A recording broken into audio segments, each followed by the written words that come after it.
Magandang araw mga mag-aaral. Ngayon ay narito tayo para sa isang pagsusulit patungkol sa pambansang paunlaran.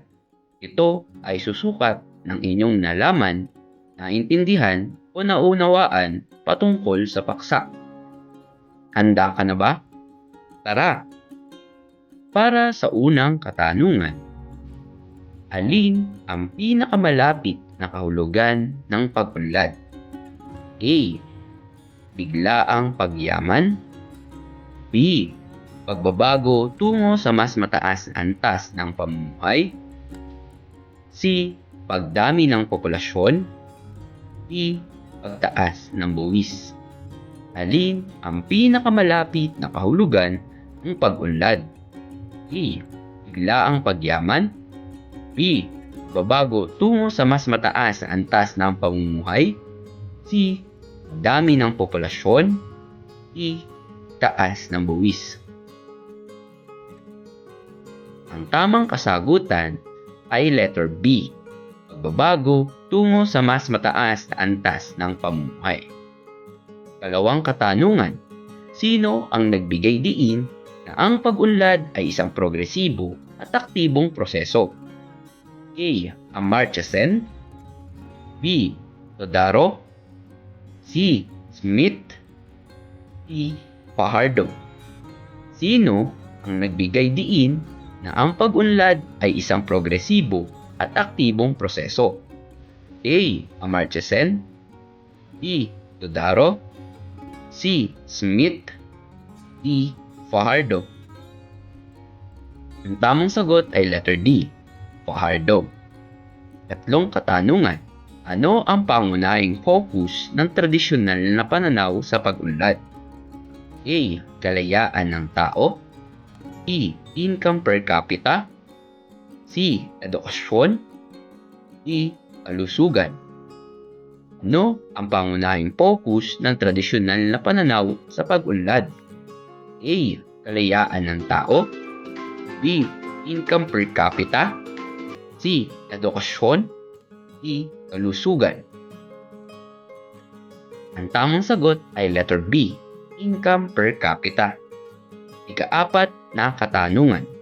Alin ang binibigyan diin ng makabagong pananaw sa pag-unlad?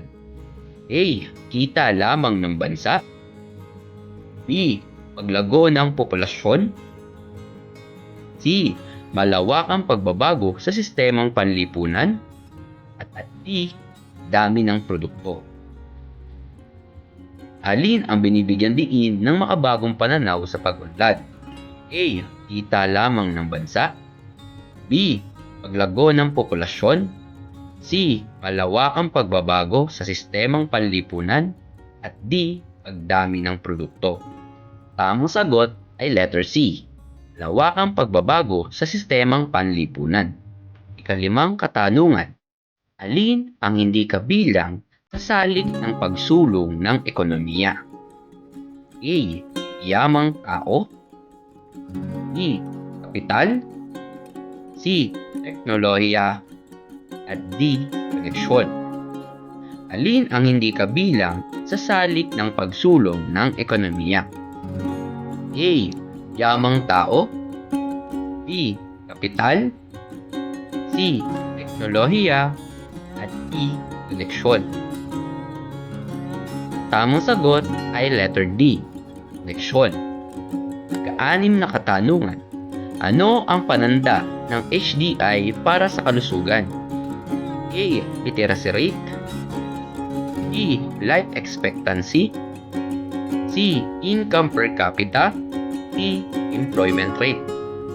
Ano ang pananda ng HDI para sa kalusugan? A. Literacy rate. B. Life expectancy. C. Income per capita. At D. Employment rate. Ang tamang sagot ay letter B. Life expectancy. Para sa ikapitong katanungan, ito ay tumutukoy na proseso ng pagbabago mula sa mababa tungo sa mataas na antas ng pamumuhay. Ito ay tumutukoy sa proseso ng pagbabago mula sa mababa tungo sa mas mataas na antas ng pamumuhay? Sagot: pag-unlad. Tama ka ba? Ikawalong katanungan. Ito ay tumutukoy sa pananaw sa pag-unlad na nagbibigay diin sa malawakang pagbabago sa sistemang panlipunan. Ito ay tumutukoy sa pananaw sa pag-unlad na nagbibigay diin sa malawakang pagbabago sa sistemang panlipunan. Sagot: makabagong pananaw. Tama ka ba? Para sa ika-9 na katanungan, ang tradisyonal na pananaw na pag-unlad ay nagbibigay diin sa malawakang pagbabago sa sistemang panlipunan. Ang pahayag ba ay tama o mali? Ang tamang sagot ay mali. Ika-10 katanungan, ang teknolohiya at inobasyon ay nagpapababa sa produksyon ng produkto at serbisyo.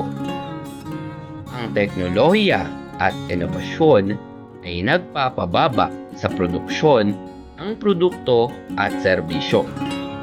Ito ba ay tama o mali? Ang tamang sagot ay mali. Ilan ang puntos na iyong nakuha? Pasado ba? Magaling! Hanggang dito na lamang. Maraming salamat. Hanggang sa muli. Paalam!